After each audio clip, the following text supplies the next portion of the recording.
Oh boy, is that potential Zodiac support on the horizon?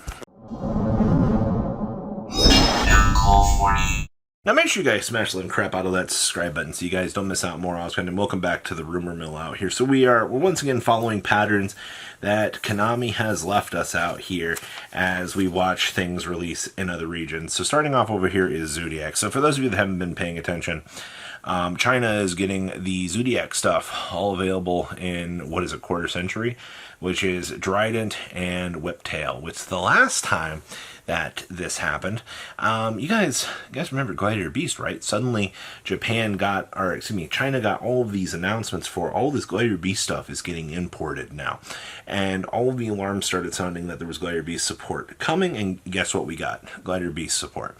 Now, typically that Gladiator Beast support wasn't too crazy, but I love the fact that we are seeing the exact same thing happening right now, where we're getting Zodiac cards ported into the Chinese language of the game. And I am kind of looking around here going, it is a new year. It is Year of the Snake. You know, what are we going to do here? All right, like, it's really cool that they are getting these cards, but like, what are you going to give it to Zoo? Like, what kind of potential rarity upgrades can you do with this? So following the patterns out here that we are kind of been used to seeing, this raises an eyebrow for Zodiac support. And I, trust me, the fact that Zodiac is even on the list of things, but I mean, it makes sense. Like, Sky Striker's gotten way more support, and they were a deck released after Zoo, and you're looking at, you know, a new year of things. It makes kind of sense that Konami would want to explore this. I don't know if this is going to be you know, an Alliance Insight thing, and I don't know if this is going to be a post-Alliance Insight thing. We might even see this for 6 to 12 months, all right, if the pattern follows true here. But there is a high opportunity cost that this might not be a thing, but after the Gladiator Beast shenanigans, I'm going to keep an eye on it. So, let's talk about Malefics here for a second. So, the pattern with this one is, so there is an older set that had both Six Samurais, Zodiacs, Malefics, everything in that set has gotten reprints so far, except for two themes. One of those is Zodiac, which China is now importing all of this stuff, so the warning signs going off on that. So now we come over here to Malefics. Malefics are the last remaining thing from that set that has not gotten power-ups. Now, when you're looking at patterns and things for this game, keep in mind, we have zero confirmation of this. It's just, we pulled up the pattern. My friend was like, hey, you know, it's really weird that China's getting all of this stuff. You know, we looked at the pattern like, well, you know, following, you know, stuff that's been crossing off of these sets, you know, it's really weird that, you know, if we're going to see Zoo support here, then that means that Malefics are the last thing remaining in this set, and then everything in this set has a reprint. So does that mean we're getting Malefic stuff out here in the near future? I mean, it doesn't matter if we get Malefic support or not, because I don't think the deck's going to do anything. But the next question is like, you know, what do you give to Malefics out here? You're wrapping up the 25th anniversary of the game here. So the question becomes, you know, like, what big entity do you give to turn into a masked monster that hasn't really, you know, had its thing? Because you got to remember, I mean, this only encompassed, what, the first 3 sets? Typically, I mean, I guess you could go pull another Signer Dragon or something, but, you know, you've already had Rainbow Dragon, some Malefic Hybrid, you know, you did the Red Eyes and that, so, you know, what's your contender challenger going to be out here for that? So, following the pattern with that set is kind of where we've been left. Now, my own crackpot theory out here has been Mass Beast support. Please insert the worm video that we've already talked about out here while following this. But Masked Beast, so considering the fact that on the TCG side of the equation, we've been tearing through the older themes out here, and we've been giving support to them, which is kind of really odd, was we just kind of skipped over the 2 masked dudes, and we went straight to Odeon with this, because it was like, hey, here's Paradox support, you know, let's go ahead and, ooh, Flame Swordsman. And then, you know, we jumped back around out here to Odeon. And I'm still sitting out here, I'm like, Masbeast Desgradius deserves some sort of support. I don't know where, how, when, why. You got to remember, we also went to the Illusion monsters out here, and we released that whole new archetype of stuff. So I'm just sitting here, I'm left a little bit dumbfounded with the state of the Masked Bros deck, because they literally, you had so many cool things that you could do, especially giving them a potential illusion retrain. I don't know.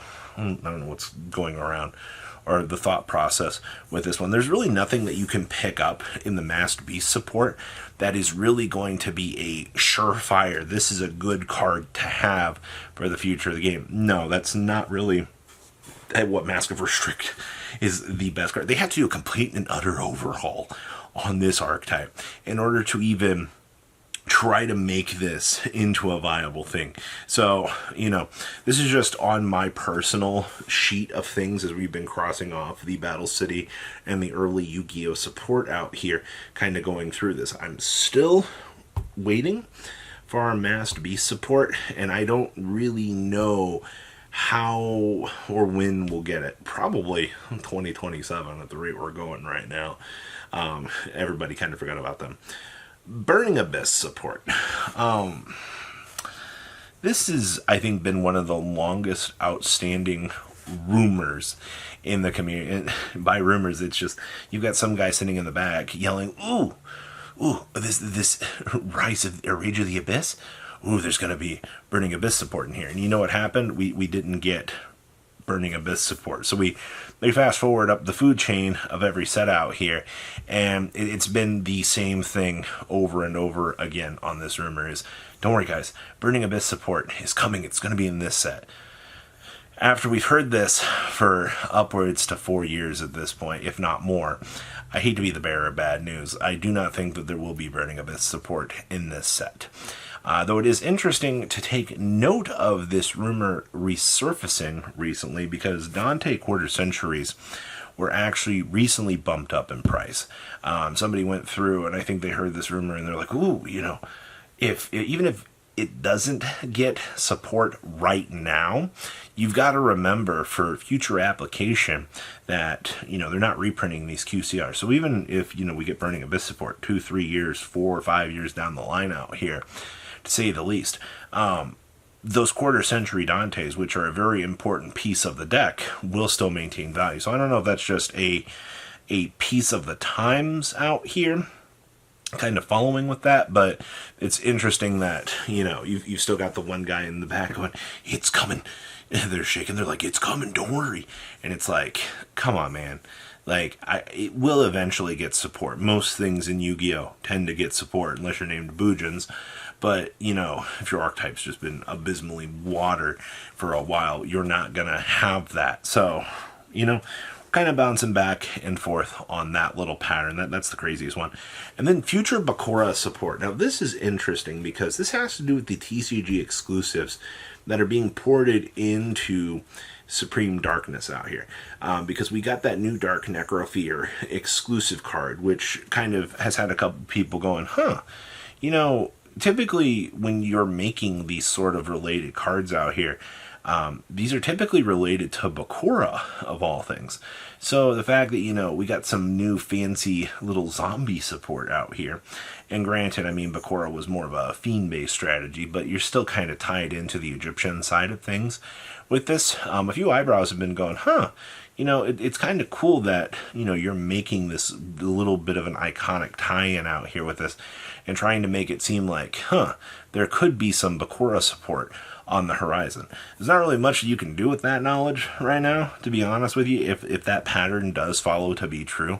I also don't know where in the world that we would even get Bakura support on the TCG side of the equation, because, Odeon is the next thing slated up here. It could be in the next year and a half, 2 years, but that's interesting that they're making cards that feel like they're related to Bakura in a TCG exclusive set that typically is signaling towards more anime exclusive stuff.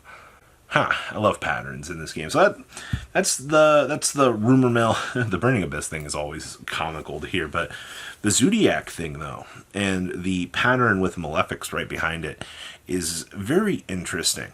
And of course, we got our own crackpot theories out here, but that's just how the game works. So, make sure you guys leave a comment down below. Tell me what you guys think. and I'll see your beautiful faces back here later in the day, guys. Peace out. Patrons, thank you.